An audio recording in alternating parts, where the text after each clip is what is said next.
नाज़रीन, नवांखे कभी आम ख़बर ॾियूं त आसिफ अली ज़रदारी चयो आहे त पाकिस्तान पीपल्स पार्टी जे मंशूर जो बुनियादी नक्शो सभिनी लाइ तालीम आहे। बिल्कुल नाज़रीन, अॻूणे सदर आसिफ अली ज़रदारी बयान जारी कयो आहे। सदस्य चवणु आहे त जहालत जे ख़ात्मे लाइ पढ़ियल लिखियल समाज जी ज़रूरत आहे। तबक़ाती एहसास महरूमीअ जे ख़ात्मे लाइ तालीमी बुनियादी क़दम आहे। शहीद कायदे अवाम ज़ुल्फ़िकार अली भुट्टो मुल्क जी कुंड कुर्छ में तालीमी इदारा क़ाइम कया। आसिफ अली ज़रदारी चयो त शहीद मोहतरमा बेनज़ीर भुट्टो शागिर्दनि खे कंप्यूटर टेक्नोलॉजी तालीम ॾियण जी नसीहत कई हुई। अमांखे अहम ख़बर ॾियूं त आसिफ अली ज़रदारी चयो आहे त पाकिस्तान पीपल्स पार्टी जे मंशूर जो बुनियादी नक्शो सभिनी लाइ तालीम आहे। जहालत जे ख़ात्मे लाइ पढ़ियल लिखियल समाज जी ज़रूरत आहे। बिल्कुल नाज़रीन, अमांखे अपडेट कयो पिया। पाकिस्तान पीपल्स पार्टी जे मंशूर जो बुनियादी नुक़्तो सभिनी लाइ तालीम आहे। अॻूणे सदर आसिफ अली ज़रदारी बयान जारी कयो आहे। संदसि चवणु आहे त जहालत जे ख़ात्मे लाइ पढ़ियल लिखियल समाज जी ज़रूरत आहे।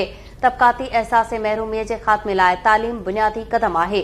शहीद कायदे अवाम ज़ुल्फ़िकार अली भुट्टो जे मुल्क जे कुंड कुर्छ में तालीमी इदारा क़ाइम कया। शहीद मोहतरमा बेनज़ीर भुट्टो शागिर्दनि खे कंप्यूटर टेक्नोलॉजी तालीम ॾियण जी नसीहत कई हुई। अपडेट्स मालूम कंदासीं। लाइन ते मौजूद आहे KTN news reporter Asad Shar. जी असद, कहिड़ा तफ़सील आहिनि?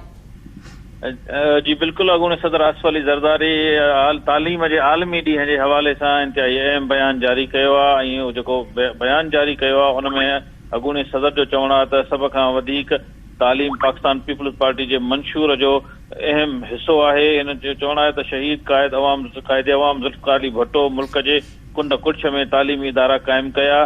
गॾोगॾु शहीद बेनज़ीर भुट्टो बि शागिर्दनि जे लाइ कंप्यूटर टेक्नोलॉजी जे इल्म जी नसीहत कई।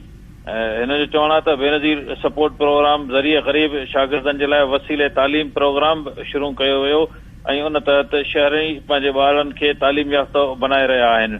हिन जो चवणो त जहालत जे ख़ात्मे जे लाइ तालीम याफ़्तो मुआशिरे जी ज़रूरत आहे।